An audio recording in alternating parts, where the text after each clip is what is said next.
नमस्कार, फाइटर समाचार में आपका स्वागत है। पेश आज 8 मई दोपहर 3 बजे राजस्थान की खास खबरें। सीकर के सदर थाना इलाके में प्रॉपर्टी में इन्वेस्टमेंट के नाम पर अच्छी प्रॉफिट का झांसा देकर करीब 1 करोड़ रुपए की ठगी का मामला सामने आया है। पीड़ितों ने पुलिस कांस्टेबल सहित कुल 3 लोगों के खिलाफ नामजद मामला दर्ज करवाया है। महाराजा सूरजमल कॉलोनी निवासी राजेंद्र सिंह ने दी रिपोर्ट में बताया कि साल 2022 में उनकी मुलाकात फलौदी के रहने वाले श्रवण कुमार बिश्नोई, श्याम सुंदर और उग्रसेन से हुई। इसमें श्रवण कुमार सीकर पुलिस में कांस्टेबल के पद पर तैनात था। इन्होंने सोलर स्मार्ट कंपनी के बारे में बताया और कहा कि इन्वेस्टमेंट करने पर लाखों का फायदा होगा। झांसे में लेकर राजेंद्र ने अपने रुपए इन्वेस्ट करवाए। राजेंद्र ने बताया कि अब उन्होंने और 20 लोगों को श्रवण कुमार बिश्नोई, श्याम सुंदर और उग्रसेन के खिलाफ करीब 1 करोड़ रुपए की राशि ठगने का मामला दर्ज करवाया है। ठगी के शिकार अन्य कई दर्जन लोग भी हो सकते हैं। पुलिस मामले की जांच कर रही है। मुख्यमंत्री अशोक गहलोत ने सचिन पायलट कैंप पर बगावत के वक्त बीजेपी से करोड़ों रुपए लेने का आरोप दोहराया है। साथ ही अमित शाह को पैसा वापस लौटाने की सलाह दी है। धौलपुर के राजा खेड़ा के पास महंगाई राहत कैंप की सभा में गहलोत ने कहा, उस वक्त हमारे विधायकों को 10 से 20 करोड़ बांटा गया। वह पैसा अमित शाह को वापस लौटा देना चाहिए। अमित शाह, धर्मेंद्र प्रधान और गजेंद्र सिंह शेखावत, इन सब ने मिलकर हमारी सरकार को गिराने का षड्यंत्र किया। राजस्थान में विधायकों को पैसे बांट दिए। यह लोग पैसा वापस नहीं ले रहे हैं। मुझे चिंता लगी हुई है। गहलोत ने कहा, हमारे विधायकों से मैंने यहाँ तक कह दिया कि जिसने 10 से 20 करोड़ लिया है उनमें से कुछ खर्च कर दिया हो तो वह हिस्सा मैं दे दूंगा। मैं AICC से दिलवा दूंगा। आप अमित शाह को पैसा वापस दे दीजिए। उसका पैसा रखोगे तो हमेशा आप पर दबाव बनाकर रखेगा। गृह मंत्री भी है, धमकाएगा, डराएगा, जैसे वो गुजरात में करता है। महाराष्ट्र में डरा धमका कर शिवसेना के 2 टुकड़े कर दिए। अमित शाह बहुत खतरनाक खेल खेलते हैं। टोंक जिले के देवली में दूध का टैंकर पलटने से उसमें सवार 2 सगी बहनों और ड्राइवर की मौत हो गई। दोनों बहनें अपने ताऊजी की मौत के बाद 12 दिन के कार्यक्रम में शामिल होने आई थी। कार्यक्रम खत्म होने के बाद लिफ्ट लेकर टैंकर से देवली जा रही थी, तभी हादसा हो गया। हादसा टोंक जिले के नसीरदा इलाके में हुआ है। नसीरदा थाना प्रभारी हरिमन ने बताया कि 40 वर्षीय राम प्रताप निवासी किशनपुरा रोड मटुंडा बूंदी दूध का टैंकर लेकर रामथला क्षेत्र से देवली लौट रहा था। इस दौरान रामथला गांव से ही 2 बहनें 40 वर्षीय मधु धोबी निवासी दूनी टोंक और 38 वर्षीय अनु निवासी उमर हिंडौली बूंदी ने उससे देवली तक के लिए लिफ्ट ली थी। मालेडा के पास टैंकर बेकाबू होकर खाई में गिर गया। हादसे में तीनों की मौत हो गई। डूंगरपुर जिले के दोवड़ा थाना क्षेत्र के मांडवा खपरडा गांव में एक युवक की बारात की बस से गिरने से मौत हो गई। मृतक गांव के ही एक युवक की शादी के लिए बारात में गया था। लौटते समय बस ड्राइवर के अचानक ब्रेक लगा देने से यह हादसा हुआ। थानाधिकारी हेमंत चौहान ने बताया कि मांडवा खपरडा निवासी एक युवक की बारात प्रतापगढ़ जिले के धरियावत गई थी। शादी का कार्यक्रम होने के बाद बस में बैठी बारात शाम के समय वापस घर आ रही थी। बारात की बस नरनिया गाँव के पास पहुंची। उसी समय बस ड्राइवर ने लापरवाही से बस चलाते हुए अचानक ब्रेक लगा दिया, जिससे बस के दरवाजे के पास बैठा बाराती प्रकाश कटारा नीचे गिर गया और घायल हो गया, जिसे जिला अस्पताल लेकर आए, जहां इलाज के दौरान युवक की मौत हो गई। दोवड़ा थाना पुलिस घटना को लेकर जांच कर रही है। सीकर जिले के रिंगस शहर में जयपुर से सीकर की ओर जा रही एक आर्टिका कार बेकाबू होकर गड्ढे में गिर गई। परिवार लखनऊ यूपी का है। हादसे में एक महिला की मौत हो गई, जबकि 6 लोग घायल हो गए।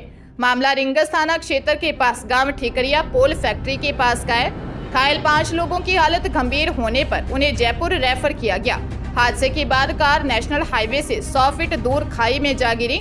रिंगस पुलिस थाने के ड्यूटी ऑफिसर कैलाश चंद्र ने बताया कि हादसे में एक महिला की मौत हो गई है, लेकिन महिला पहचान नहीं हो सकी है। हादसे में घायल लोगों को पास मिले डॉक्यूमेंट के आधार पर 30 वर्षीय युवती बॉबी, उसका 33 वर्षीय भाई रजनीकांत, 31 वर्षीय मिंटू सिंह निवासी लखनऊ और 2 घायल बच्चों को जयपुर रेफर किया गया है। वहीं घायल 20 वर्षीय वर्तिका सिंह निवासी लखनऊ का CHC रिंगस में इलाज चल रहा है। परिजनों से संपर्क करने के प्रयास किए जा रहे हैं। झुंझुनू जिले के सिंघाना थाना क्षेत्र के ढाणा पंचायत में तेज गति से आ रही एक स्कॉर्पियो ने घर के बाहर खड़ी महिला को कुचल दिया। हादसे में महिला की मौके पर ही मौत हो गई। हादसे के बाद गाड़ी चालक मौके से फरार हो गए। एएसआई विद्याधर शर्मा ने बताया कि ढाणा निवासी 30 वर्षीय विशाखा पत्नी विकास कुमार अपने घर के बाहर खड़ी थी। इसी दौरान एक काले रंग की स्कॉर्पियो गाड़ी तेज गति से आई और घर के बाहर खड़ी विशाखा को कुचलते हुए निकल गई। घायल विशाखा को अस्पताल ले गए, जहां चिकित्सकों ने उसे मृत घोषित कर दिया। विशाखा की 4 साल पहले विकास कुमार से शादी हुई थी। इसके 2 साल की बेटी है। मृतका का पति विकास कुमार बड़ौदा राजस्थान ग्रामीण बैंक में भालोट में कार्यरत है। गाड़ी हरियाणा नंबर की बताई जा रही है। पुलिस मामले की जांच कर रही है। बीकानेर जिले के खाजूवाला में पिकअप व मोटरसाइकिल की टक्कर में एक व्यक्ति की मौके पर ही दर्दनाक मौत हो गई। पुलिस के अनुसार 54 वर्षीय वेद प्रकाश भादु निवासी वार्ड 8 चक 3 KLD कुंडल अपने 3 PB खेत में 3 KLD कुंडल की तरफ घर जा रहा था। तभी खाजूवाला से 2 किलोमीटर दूर खाजूवाला बीकानेर सड़क पर ईंट भट्टे के सामने एक अज्ञात पिकअप चालक ने लापरवाही व तेज गति से गाड़ी चलाकर पीछे से बाइक को टक्कर मार दी। हादसे में वेद प्रकाश की मौत हो गई। खाजूवाला पुलिस मामले की जांच कर रही है। जोधपुर के महामंदिर थाना अंतर्गत पावटा मांझी की हत्था स्थित एक निजी छात्रावास में तबीयत बिगड़ने के बाद एक छात्र की संदिग्ध हालत में मौत हो गई। वह नीट की तैयारी कर रहा था। छात्रावास संचालक व वार्डन पर हत्या और फर्जी परीक्षार्थी के तौर पर परीक्षा में बैठाने का अंदेशा जताकर FIR दर्ज करवाई है। मतौड़ा निवासी भंवरलाल गर्ग ने निजी छात्रावास संचालक गुलाब सिंह, सूरज भाटी व वार्डन बिरबल भाटी के खिलाफ मामला दर्ज करवाया है। आरोप है कि चचेरा भाई हुक्माराम सीकर में नीट की तैयारी कर रहा था। वह पावटा मांझी का हत्था में छात्रावास में आकर रहने लगा। उसकी तबीयत खराब होने की सूचना मिली। परिजन मथुरादास माथुर अस्पताल लेकर पहुंचे, लेकिन हुक्माराम की मौत हो चुकी थी। परिजन को अंदेशा है कि कोई नकल गिरोह उस पर फर्जी परीक्षार्थी के तौर पर बिठाने का दबाव डाल रहे होंगे। राजसमंद जिले के अफीम डोडा परिवहन के दौरान कैलवा थाना क्षेत्र में कार सवार तस्करों ने पुलिस को देख फायरिंग कर दी। जवाबी कार्रवाई में पुलिस ने गोली चलाई तो तस्कर कार छोड़कर जंगल में भाग गए। वारदात में किसी को गोली नहीं लगी है। अवैध अफीम डोडा तस्करी की मुखबिर से मिली सूचना के आधार पर गणेश घाटी पर पुलिस ने नाकाबंदी कर दी। बिना नंबर की एक सफेद रंग की कार राजसमंद की ओर से आती दिखी। कार पर नंबर प्लेट नहीं थी। पुलिस टीम ने उसे रुकने का इशारा किया। गश्ती टीम के पास कार पहुंचती, इससे पहले ही चालक ने कार रोक दी और आगे चालक के पास सीट पर बैठे व्यक्ति ने पुलिस दल पर 2 राउंड फायर कर दिए। जवाबी कार्रवाई करते हुए पुलिस ने बदमाशों पर 3 राउंड फायर किए। तस्कर दल कार छोड़कर गणेश घाटी के जंगलों में भाग गया। पुलिस जवानों ने पीछा करके पकड़ने की कोशिश की, लेकिन अंधेरे का फायदा उठाकर बदमाश भाग गए। कार में 207 किलोग्राम डोडा चूरा पाया गया। पुलिस तस्करों की तलाश कर रही है। उदयपुर जिले के घंटागढ़ थाना क्षेत्र के लालघाट पर सरिये और लठ से वार करके एक युवक की हत्या कर दी गई। मृतक और आरोपियों के बीच आपसी परिचय और विवाद था। मामूली झगड़ा हत्या का कारण बन गया। पुलिस ने हत्या के आरोप में कुछ लोगों को हिरासत में लिया है। पुलिस ने बताया कि महावतबाड़ी हाल मल्ला तलाई निवासी 33 वर्षीय मोहम्मद इदरिस उर्फ सद्दाम की हत्या हो गई।